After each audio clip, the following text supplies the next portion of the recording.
มื้อนี้มามองเอลินจะพาทุกคนมาเฮ็ดแจ่วขิงล่วงผะบางบายใส่กับข้าวเหนียวร้อนๆแซ่บๆแบบนี้กินไปพร้อมๆกันเนาะมี FC เพิ่นถามหาสูตรเฮ็ดแจ่วขิงล่วงผะบางมื้อนี้มามองเอลินก็เลยจะพาทุกคนมาเฮ็ดกินไปพร้อมๆกันเลยเนาะขั้นตอนอีกนี้ทุกคนก็เอากระเทียมนี้ไปทอดให้จนกรอบดีไปซีก่อนเนาะแล้วก็เอามาต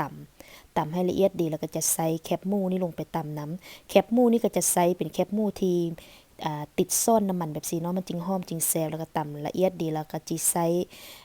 มักถั่วดินนี่เนาะลงไปตำน้ำถั่วดินนี่ก็คือถั่วลิสงเนาะทุกคนเนาะหลังจากเราตำทุกอย่างละเอียดดีแล้วเรียบร้อยแล้วเราก็จะใส่ขิงนี่ลงไป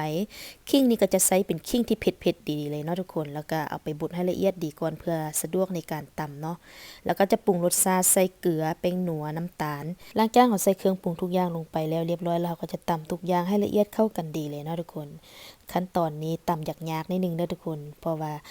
มันเหนียวเนาะจะใส่แห้งนิดนึงหลังจากเราตำทุกอย่างได้แล้วเรียบร้อยแล้วเราก็จะได้ส้มหน้าตาแจ่วขิงล่วงผะบางแบบนี้เนาะทุกคนเนาะสำหรับแจ่วขิงนี้มีรสชาติหวานมันเค็มนัวเนาะทุกคน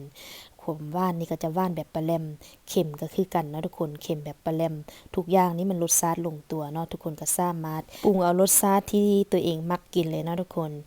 บายใส่กับข้าวเหนียวฮ้อนๆไปสินะหอมๆแซ่บๆเลยทุกคน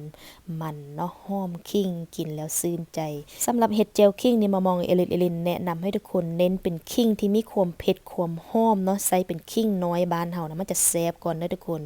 มามองเอลินอยู่ต่างประเทศไปสิมันจะมีแต่ขิงใหญ่ๆแบบขิงจีนบ้านเฮานะมันจะเฮ็ดให้คมแล้วก็บ่เผ็ดเนาะเน้นขิงน้อยบ้านเฮานะมันจะแซ่บหอมเผ็ดก่อนเด้อทุกคน